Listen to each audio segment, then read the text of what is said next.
We're about to start 3 lessons, which together will teach you how to simplify an algebraic expression.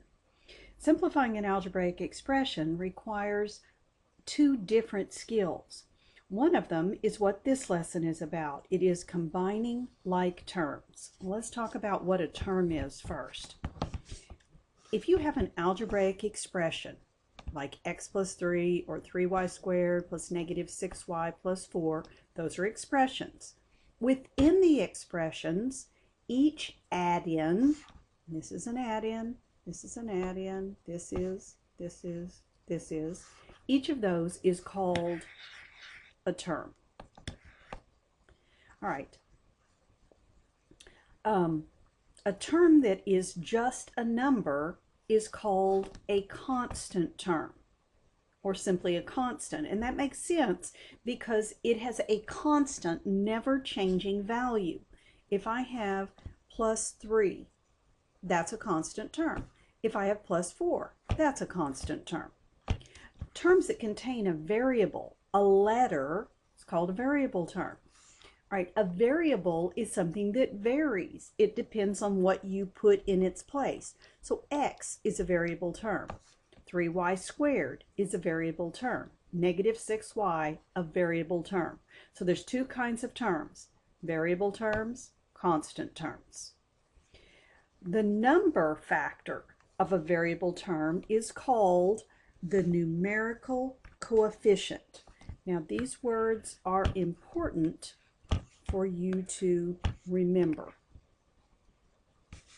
So the numerical coefficient is the number factor. So if you have the term 5x, then 5 is the numerical coefficient.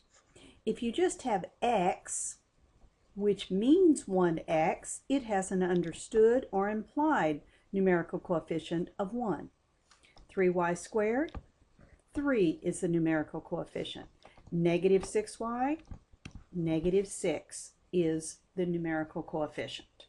The only one that's a little tricky is the implied one, and you could have, if you had, say, negative z, the coefficient there,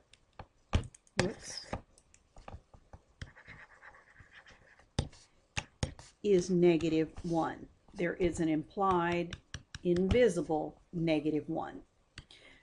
All right, if you have terms that have the same variable factors, but they could have different numerical coefficients, they're called like terms. For example, 3x and negative 4x. Those are like terms because they are alike. They both are just x's. Negative 6y, 2y, y. Those are like terms. Examples of unlike terms are like 5x and x squared. X and x squared are different, so those would not be like terms. 7x, 7y, different because of an x and a y. These are unlike terms. In this lesson, we're going to practice combining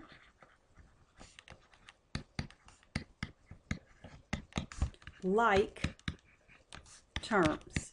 And it's going to be very easy to do that. If you had 4x plus 7x, you combine like terms by simply combining, using the signs, using your addition rules.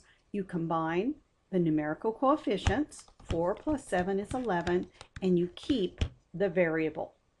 It does not change. If you had 4 apples and 7 apples, you would have 11 apples. They would not turn into something else.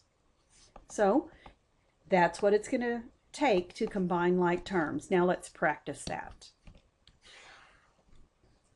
First ones. If I have 5m plus 8m, they are like terms. I combine them by adding the 5 and 8 for 13 and keeping the m. That's how easy it's going to be. I'm going to collect like terms here. I have 4x minus 17x. Now for the first time, I'm going to do this problem 2 ways. 4x minus 17x. You might say, oh, that's subtraction. Get my red pen. Keep, change, change. One positive, one negative, so I need to subtract for 13x, and the big one was negative, so negative 13x. Now, I want to show you something that we're going to be moving toward in this lesson and for the rest of the course. If you have 4x minus 17x, and they're like terms and you need to combine them, you don't necessarily have to do keep, change, change. What you can do is look at the sign of the 4x. No, there's nothing there, so it's implied positive. Let me put that in kind of purple. The 17x, look in front of it, and I know that you have always thought of that as a subtraction sign, but what if you were allowed to think of that sign as belonging to the 17x? Okay, that's a little bit hard to read. So that was 4x minus 17x. So the 4x is positive. The 17x, now please be willing to look at this differently, is negative. But you're going to use the addition rules. It's just that the signs in front of them belong to them. So if this is positive 4 and negative 17, the addition rules say to subtract 13x, keep the sign of the big one. I did the same thing. By doing the keep, change, change, it moves the negative a little closer to the 17. If you don't have to do that, it just already belongs to the 17. So we're going to be looking at subtraction a little differently. We're going to just look at it as addition, and those are the signs. All right, let's practice it some more. I have 5x plus x minus 8x. All right. First of all, they are all like terms. The coefficient on the x is an implied 1.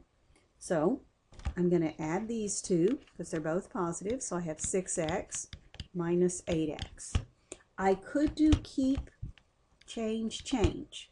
Now I have positive 6, negative 8, subtract, keeping the sign of the big one, I have negative 2x. Or, that was an or up there, I could say that I have 5x plus implied 1x minus 8x. This gives me 6x minus 8x. The 6x has an implied positive. The 8x, let that sign in front of it belong to it. And in your mind, think of this as an addition problem. Positive and negative, you're going to subtract, keeping the sign of the big one. There's another way you could have thought about it to get negative 2x. So anytime now that you see a minus, think of it as a little baby plus sign out in front of it. Okay, let's try that with this next one. 6x minus 3x plus x minus 8x. This is implied 1. They're all like terms. 6 minus 3 gives me 3x plus 1x minus 8x. 3x plus 1x is 4x minus 8x. Now, if you will think of this as a positive 4 and a negative 8, and that you're supposed to add them using the addition rules, you will get negative 4x. Next one, z minus 14z. They're like terms, and this is a 1. Okay, instead of doing keep, change, change, what if I think of this as a positive 1z and a negative 14z, and I need to use the addition rules. The addition rules say subtract and keep the sign of the larger, negative 13z. If that bothers you, then you go right ahead and do the keep, change, change. Number 6, I have 6d minus 4c minus d. For the first time, these are not all like terms. This one and this one are like terms, and the negative 4c is not. So I can just jump past the 4c and look at this as a 6d positive, 1d negative, positive and a negative. I subtract and keep the sign of the larger. That's going to give me 5d, and then I still have a minus 4c, and it does not have any friends. That's what I'm going to get, 2 terms. So it is helpful to not have to do keep, change when the terms are separated like that. Let's look at number 7. I have 6q plus p, which of course is 1p, minus 7q minus p, and that's minus 1p. All right, I have a q term and a q term. I'm using color to try to get you to see that they are like terms. I have a positive 6 and a negative 7. Because the signs are different, I'm going to subtract, keep the sign of the big one. I get 1q, and it's negative. With the p's, I have plus 1p, minus 1p. That becomes 0p. Now I'm going to write that down for a minute, but we're not going to leave it. Negative 1q. You don't write coefficients of 1, so it is simply negative q. 0 times p is 0, so that term is gone. The simplified version of this is just negative q. Okay, one more. I have 3r minus 5r plus 9 plus r. All right, I have 3r minus 5r plus implied 1r. And then 9 is a constant. He doesn't have any friends. He will not combine with anybody.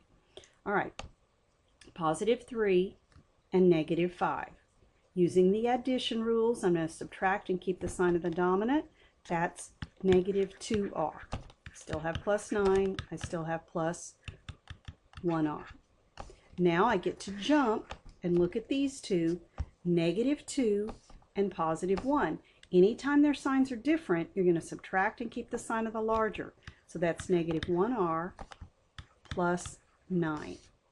We don't write coefficients of 1, so it's simply negative r plus 9. Okay, so this was a lesson just on combining like terms.